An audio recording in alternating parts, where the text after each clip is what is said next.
What's up guys, it's John here at Daddy Directive, and today we are going to talk about baby diaper rashes. Those nasty little redness that you see on your soft baby's bottom. I'm going to talk about the possible causes for the rashes as well as possible treatment and when you should seek the help of your pediatrician. But before we move on to that, let's hit that like button to help with the YouTube algorithm so I can help you make no rash decisions on this rash. Let's get right to it. So when it comes to the typical causes of a diaper rash, there are mainly four culprits. The first one is allergies.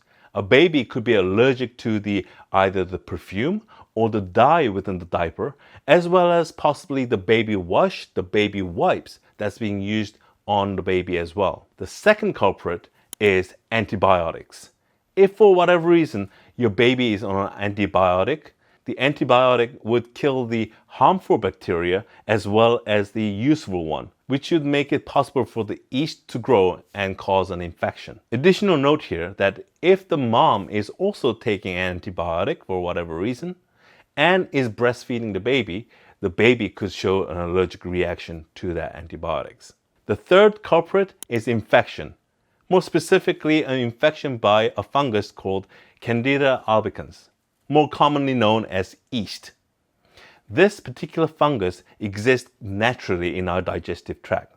The fourth culprit is irritation, and the irritation could be either through moisture, wetness, or acidity. If the baby's diaper is not changed regularly, the urine and the poop will start to decompose through bacterial action, creating ammonia that could break the skin barrier and cause the baby bottom to be infected by the aforementioned yeast.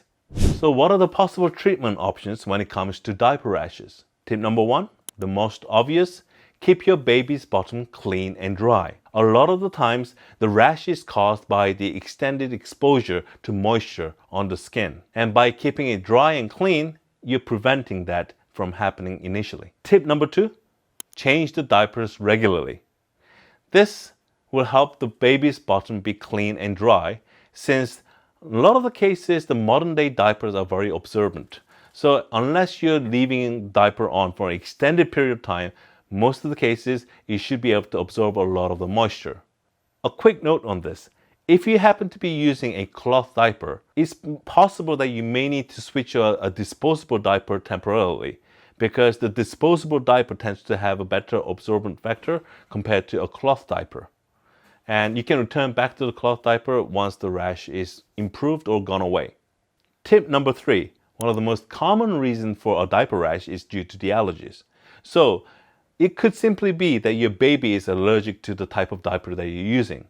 In those cases, you could try a different brand. A common brand for diapers are Pampers, Huggies, or Calculent. But if none of those seems to work well for your baby, try a hypoallergenic option such as Hello Bello. I'll put a link to the description for that particular diaper down below. Tip number four, especially during the time when the rash is quite severe, avoid using a wipe, but instead use water to clean the baby's bottom. And in addition to that, when you're drying, make sure you're using a towel to dab rather than rubbing them to dry, because the rubbing would cause more irritation. Tip number five is to go au naturel. One of the best ways to have the baby's skin heal fast is to air it out naturally. Obviously, you can't have the baby just running around without the diaper and soiling everything. So I would recommend that when the baby is taking a nap, have the baby take a nap on a towel, and so you can take away the diaper. And this will give the opportunity on the baby's bottom to be aired out naturally without being trapped inside the diaper. Tip number six, use a diaper cream. A diaper cream could help and soothe the itch or the irritation caused due to the rash. Some of the recommendations for the diaper cream is Destin, which has zinc oxide that will soothe the skin, Bepanthen, Aquaphor, Bodro Bud Paste for sensitive skin, which is a hypoallergenic option, as well as Triple Paste Medical Ointment, which is another hypoallergenic option. Tip number seven, try going up a diaper size, because sometimes when the diaper is too small, it could rub against the skin to cause irritation. In addition to that, a bigger diaper tends to have a bigger capacity when it comes to absorbing the urine and moisture. which will in turn help with keeping the baby's bottom dry. Tip number 8, do not use a cornstarch. A cornstarch is a very common home remedy people use when it comes to diaper rashes to keep the rash area dry. However, the medical professionals recommend against this because the cornstarch powder could be inhaled by the baby. That could in turn cause an irritation within their lungs. So when should you contact the doctor?